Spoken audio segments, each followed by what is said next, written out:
getting to your dream, turning your vision to reality, the most key words, which is playing never give up. And I never gave up when I was 7 years old. Still, I'm 29, getting 30. So I'm not going to give up for the rest of the young generation women's back in Afghanistan and globally in different part of the world.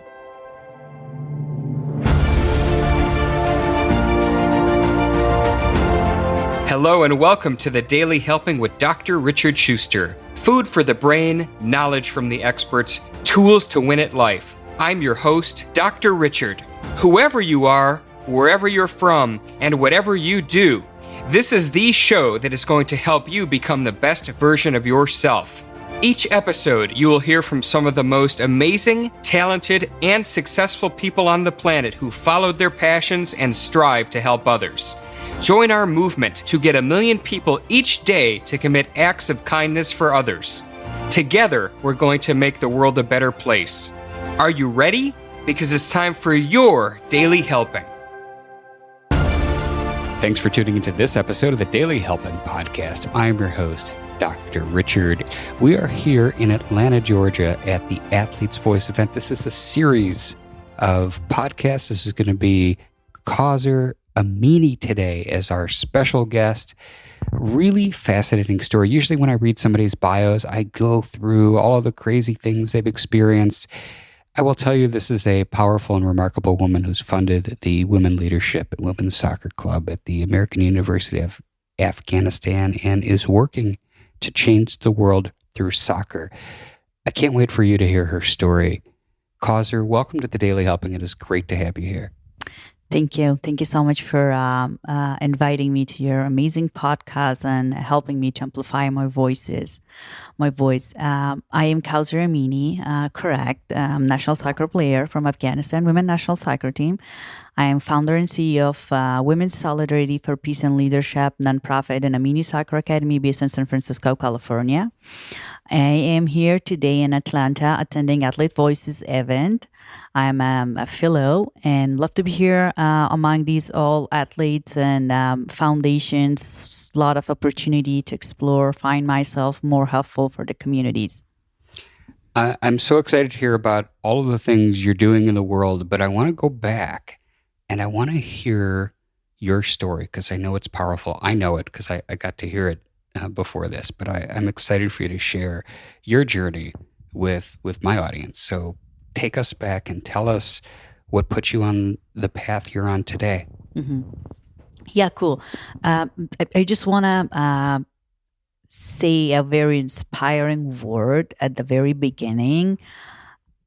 I dreamed and I hoped for something impossible in a country like Afghanistan, and I made it, luckily. So I played soccer at a very early age, 7 years old. Then I elected to play soccer on a national level when I was 9.5. And it was very early for me in a very young age to play and take a huge responsibility playing a national level. And somehow I was not very ready on that moment to take that much responsibility plus risk to my life. And also, and somehow I feel like this is the opportunity I need to get it, right? And I don't want to miss. And I transfer my life from being a girl always dreaming for something to the reality.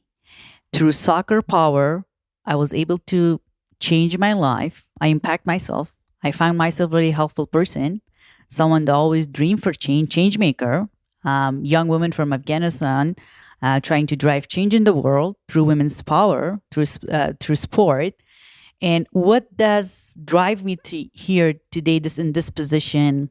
Now I'm having my own nonprofit, which is really important for me because a couple of years before, so on 2013, I was studying political science at American University of Afghanistan.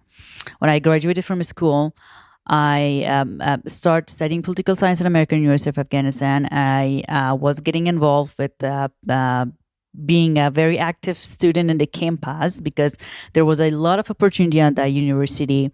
And I built it Women Leadership Club. And a part-time and aside, I founded Women Soccer Club.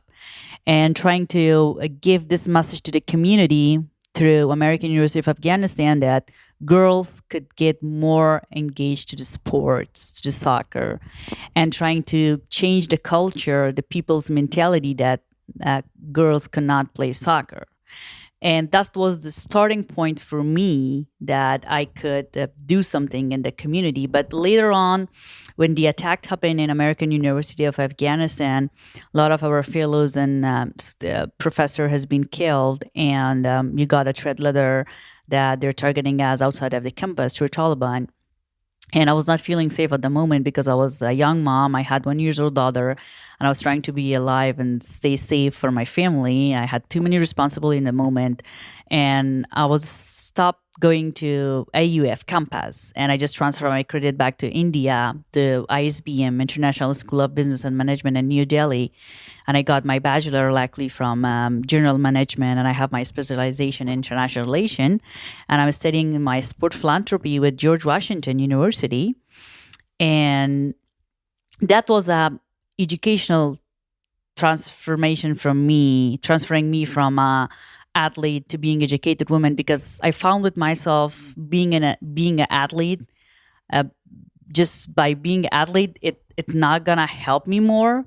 Let's educate myself to learn more, explore more, at least because I was in the middle of way to completing my education. That the tragedy had the attack happened in a UF, and I was trying to find myself to how could I accomplish this degree and have my degree, continue my education, because for me soccer education is the most important thing, in fact. And being educated women, I know it's all it's every single women's and girls' dream to be educated, but also soccer is a passion. Sports is a passion, so we might not see soccer passion in every women's or girls' thoughts, mind, but it's just depend though every person, single person's passion and hope. But it's really drive my life. It's really impact my life, and that's why today I'm trying to change world mentality against women. That women can be a soccer player, women can be educated, and that's how Afghanistan today is facing a lot of barriers for even the young girls has been banned going to school, and which is a very part of concern for me right now. It's my high top priority. I want to advocate for the young girls in Afghanistan to get them back to school, and then we could figure out how should we get them back involved in the sport and soccer, because in past 20 years when the youth government involved in Afghanistan, it has been a lot of things, a lot of achievement, progress happen in the different sectors with the women, education, politics, leadership, sport. And with the Taliban take over control of Afghanistan back, everything's just messed up. And I feel deeply so bad about the situation that women are like facing right now in Afghanistan, with the poverty, lack of sources, access, and healthcare, mental pressure, and a lot of bans. But hopefully, I could help some of those voices and lives through this International Women's Solidarity campaign I launched. I recently launched this International Women's Solidarity campaign when I got the idea on International Solidarity Day on October 10th. I was about thinking to do something in a bigger image and level, because recently, the tragedy happened with a young lady from Iran, Kawser Amine. She has been killed because of not wearing proper hijab through police of Iran. And I was thinking, like, why everything is happening in this world with the women? And what would be the best solution for her? And I just figured out with myself, we need to get them all together in a platform to raise their voice, telling their stories, to knock the responsible authorities' doors or women of power to take their attention to help these women and to find a solution for their issues, because this is not only one or two or three countries women are like suffering injustice, discrimination, inequality, and a lot of stuff. But let's get together to find solution for these all challenges, specifically related to the women's. There may be people listening to this that aren't fully aware of, you mentioned the Taliban a few times, what it was like in that region. So talk to us about some of the dangers that a young woman would have been facing when you were young, and what were some of the specific dangers and risks to your very life that you alluded to. So I'd love for you to share some of that. Sure.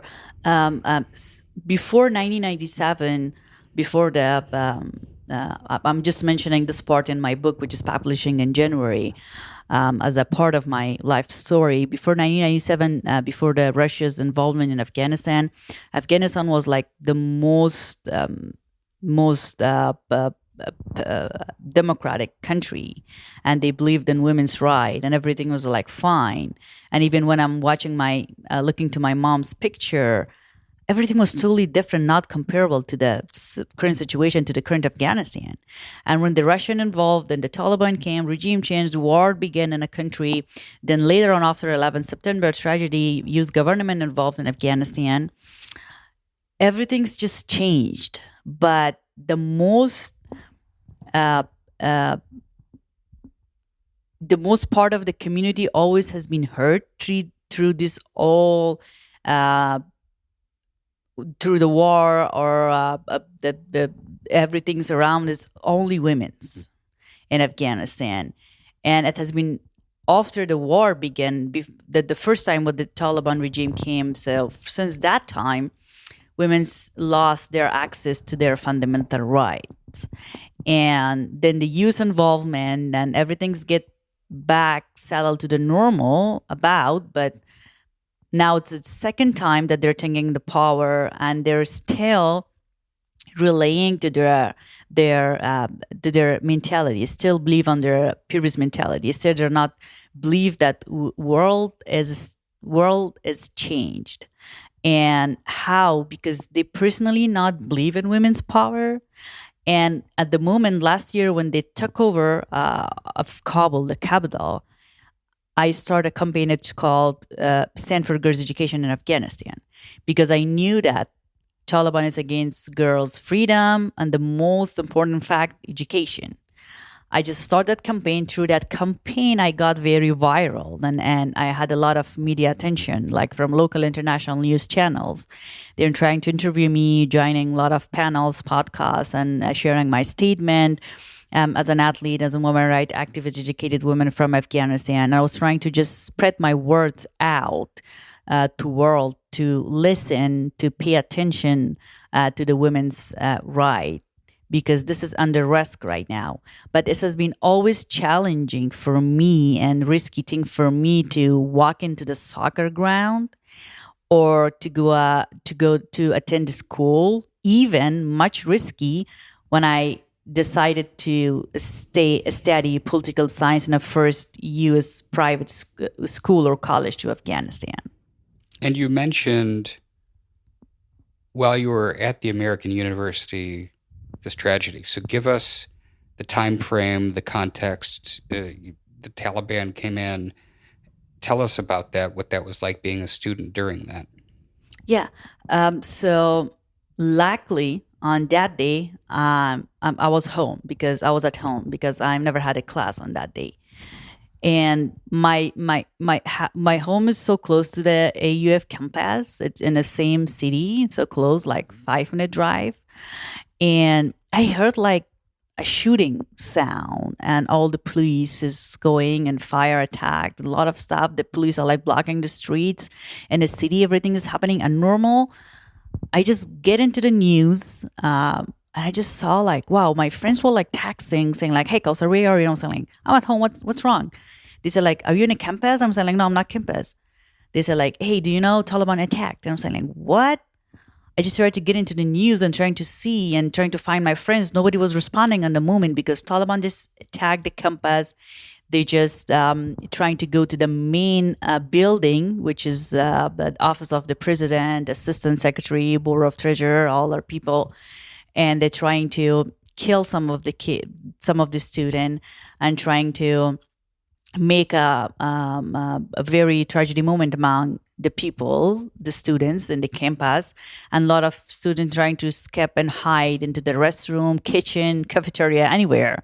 But they're trying to do a lot of gunshot around to scare people to not leave the campus, and they just shut off the campus door, and they just stay there for a while until the Afghanistan government, the police just involved, and some of the U.S. military trying to handle the situation.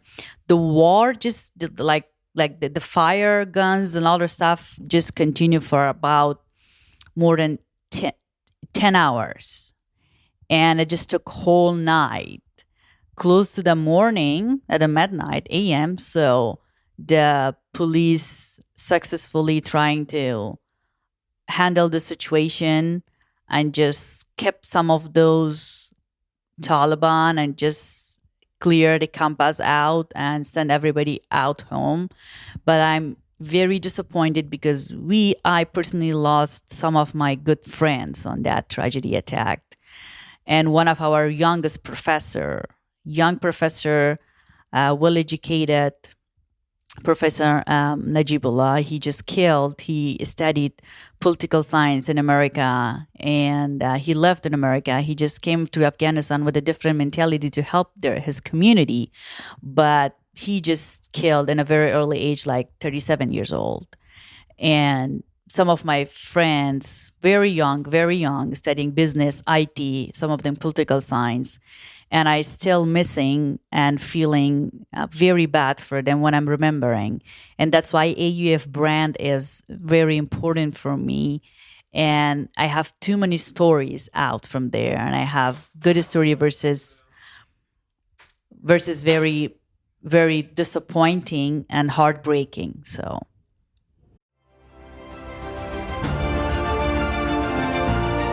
Hey guys, Dr. Richard here.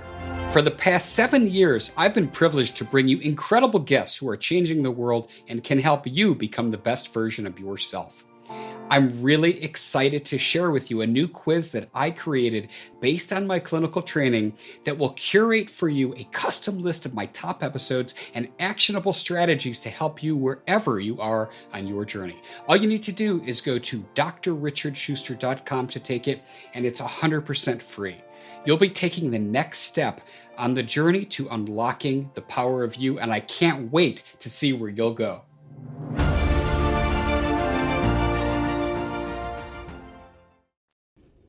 And there's no way to understate, how tragic that was. Talk to us now today, 2022. How are things in Afghanistan? Have they improved any? Are they worse? For somebody who is from there, has family and people there, what is the state of Afghanistan like today, in case our listeners don't know? This is very complicated right now because the world is not ready to recognize Taliban, and Taliban is staying on their own words, saying like, we don't believe on women's rights. And every issue in Afghanistan currently related to the women's and the business side, because a lot of bigger organization has been left the country because of lack of security and a lot of stuff. And the big challenges still exist because people are like, number one, fighting with the poverty. There's no job. And women are like facing a lot of challenge, personally, mentally, and generally. And also with the education system has been breakdown, financial system has been breakdown. A lot of people has been lost their jobs. And the most important thing in a community like in Afghanistan, all men are like not source of income on their families. Like a lot of people's a high population might have a women's source of income on their families.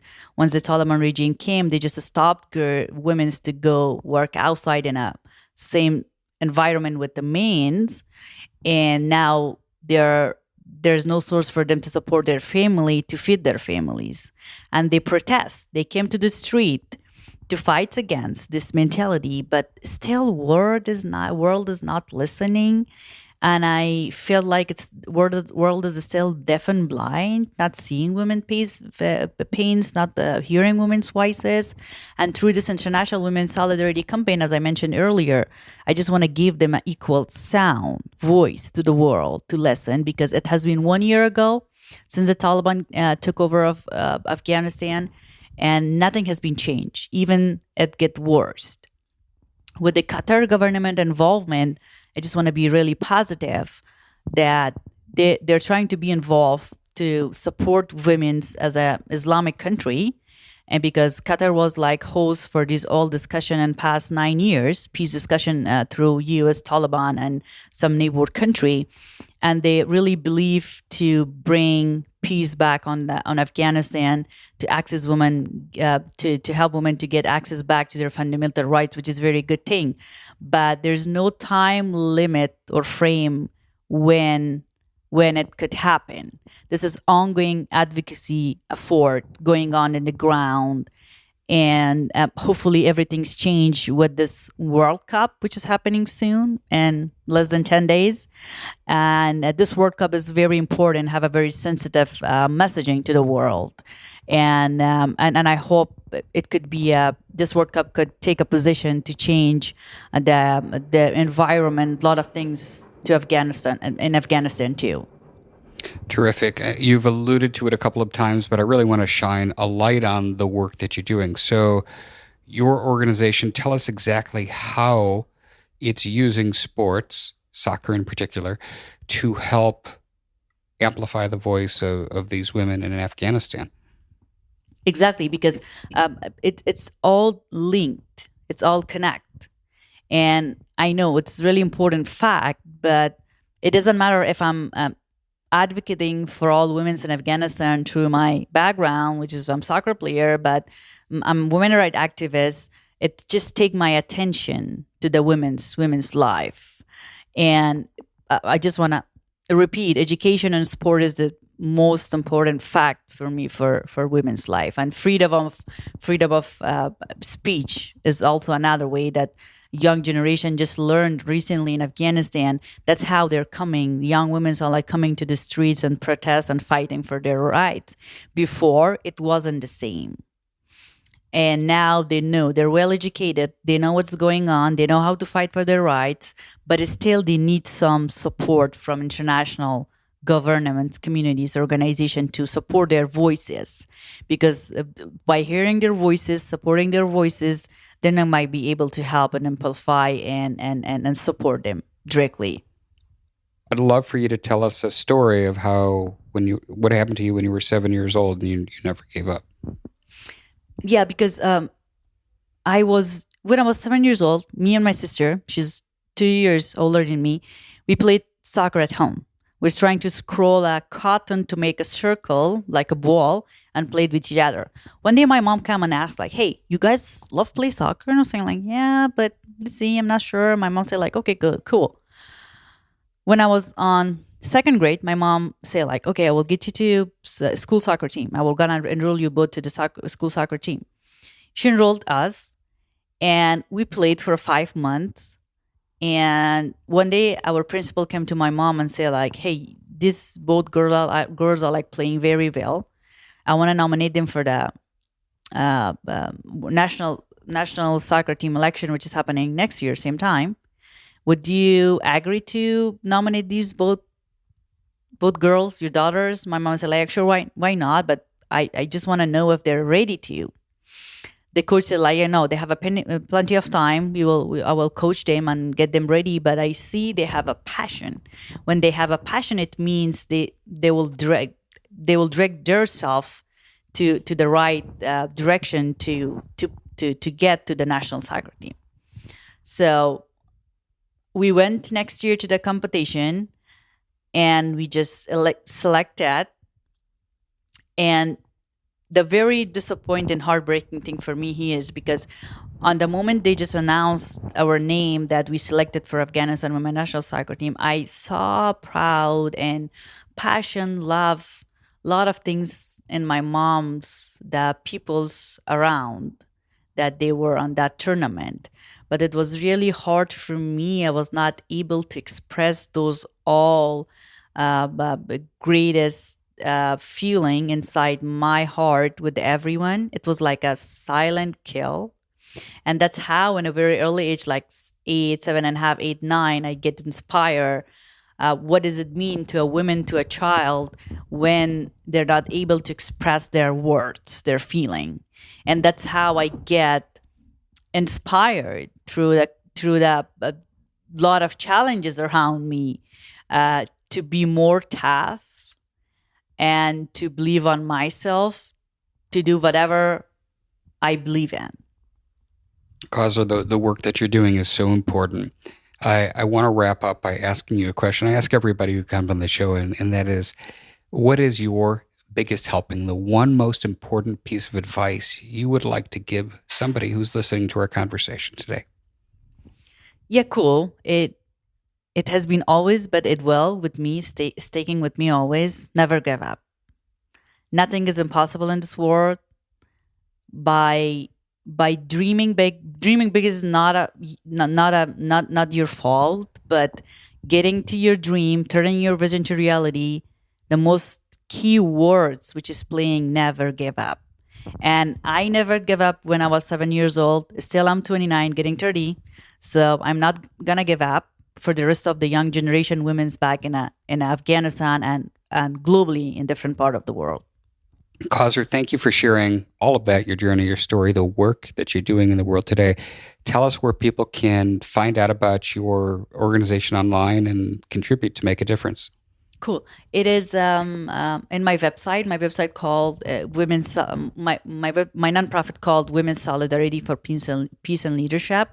They could type www.wsplglobal.org, and I'm in my social media, my LinkedIn, Twitter, Facebook. And they could directly reach out to me through my website. They could drop me an email, personal email, and learn more about my works. My website is still under development and construction, but I need to put some more project there that I'm working currently in Afghanistan and also in the U.S.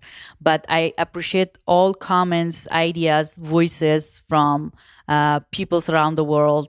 Please support this humanitarian campaign, which I recently started, Join My Voice. I really need your support and help. Thank you. Well, thank you for sharing. And for those of you who were not sitting in front of a device, we're going to have everything Kawser Amine in the show notes at thedailyhelping.com so that you can learn more about the work that she's doing in the world and contribute. So, Kawser, thank you so much for coming on the show. I loved having you here. Thank you so much. I had a very nice time just while I was chatting, trying to talk about my experience and my background. Thank you so much for hosting me today in your amazing podcast. Absolutely. I really appreciate it. Absolutely. And I want to thank each and every one of you as well who tuned into this episode. If you like what you heard, go give us a follow on Apple Podcasts and leave us a 5-star review, because that's what helps other people find the show. But most importantly, go out today and do something nice for somebody else, even if you don't know who they are, and post in your social media feeds using the hashtag MyDailyHelping, because the happiest people are those that help others.